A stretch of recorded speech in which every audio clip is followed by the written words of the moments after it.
क्या मोदी सरकार के तीसरे कार्यकाल का सबसे बड़ा कैबिनेट फेरबदल होने वाला है? क्या कई बड़े मंत्रियों की कुर्सी पर खतरा मंडरा रहा है? और क्या नीट पेपर लीक विवाद के बाद केंद्रीय शिक्षा मंत्री धर्मेंद्र प्रधान पर सबसे बड़ी गाज गिर सकती है? दिल्ली के सत्ता गलियारों में इन सवालों की चर्चा तेज है। प्रधानमंत्री नरेंद्र मोदी और गृह मंत्री अमित शाह की हालिया राष्ट्रपति द्रौपदी मुर्मू से मुलाकातों के बाद कैबिनेट विस्तार और फेरबदल की अटकलों ने जोर पकड़ लिया है। हालांकि सरकार की ओर से अभी तक कोई आधिकारिक घोषणा नहीं हुई है, लेकिन राजनीतिक हलकों में कई बड़े नाम चर्चा में हैं।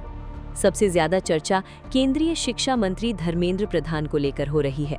पिछले कुछ समय में नीट परीक्षा विवाद, पेपर लीक के आरोप और विभिन्न भर्ती परीक्षाओं को लेकर छात्रों का आक्रोश लगातार बढ़ता गया।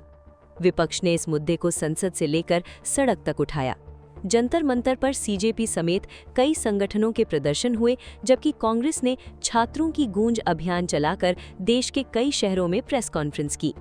इसी राजनीतिक माहौल में ये चर्चा तेज हो गई है कि यदि कैबिनेट में फेरबदल होता है तो शिक्षा मंत्रालय सबसे बड़े बदलाव का गवाह बन सकता है। हालांकि अभी तक न तो प्रधानमंत्री कार्यालय और न ही भाजपा नेतृत्व की ओर से धर्मेंद्र प्रधान के भविष्य को लेकर कोई आधिकारिक संकेत दिया गया है। केवल शिक्षा मंत्रालय ही नहीं, बल्कि पेट्रोलियम मंत्रालय को लेकर भी चर्चाएं चल रही हैं।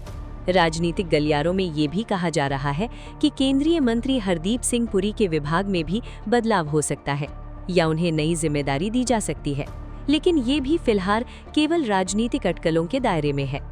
दरअसल भाजपा के सामने अगले साल उत्तर प्रदेश विधानसभा चुनाव सबसे बड़ी राजनीतिक चुनौती है। ऐसे में माना जा रहा है कि पार्टी सामाजिक और क्षेत्रीय समीकरणों को ध्यान में रखते हुए मंत्रिमंडल में बदलाव कर सकती है। उत्तर प्रदेश, बिहार, पश्चिम बंगाल और पंजाब जैसे राज्यों को अधिक प्रतिनिधित्व देने की रणनीति पर भी चर्चा हो रही है। इसके साथ ही एक और दिलचस्प चर्चा राजनीतिक गलियारों में चल रही है। कुछ मीडिया रिपोर्ट्स में दावा किया जा रहा है कि भाजपा विपक्षी दलों से आए कुछ नेताओं को भी भविष्य की रणनीति के तहत बड़ी जिम्मेदारी दे सकती है। इन रिपोर्टों में शिवसेना सांसद श्रीकांत शिंदे समेत कुछ अन्य नेताओं के नाम भी चर्चा में हैं। वहीं कुछ रिपोर्टों में आम आदमी पार्टी से जुड़े नेताओं के नाम भी सामने आए हैं। हालांकि इन दावों की किसी भी स्तर पर आधिकारिक पुष्टि नहीं हुई है। भाजपा का इतिहास बताता है कि प्रधानमंत्री नरेंद्र मोदी प्रदर्शन के आधार पर मंत्रियों के कामकाज की समीक्षा करते रहे हैं। इससे पहले भी कई मौकों पर मंत्रियों के विभाग बदले गए हैं और नए चेहरों को मौका मिला है। इसलिए यदि इस बार भी फेरबदल होता है तो उसका आधार केवल राजनीतिक समीकरण ही नहीं, बल्कि मंत्रालयों का प्रदर्शन भी हो सकता है। फिलहाल तस्वीर पूरी तरह साफ नहीं है, लेकिन इतना जरूर है कि दिल्ली में कैबिनेट विस्तार की चर्चाएं अपने चरम पर हैं। सबसे ज्यादा नजरें शिक्षा मंत्रालय पर टिकी है, जहां धर्मेंद्र प्रधान का नाम सबसे अधिक चर्चा में है।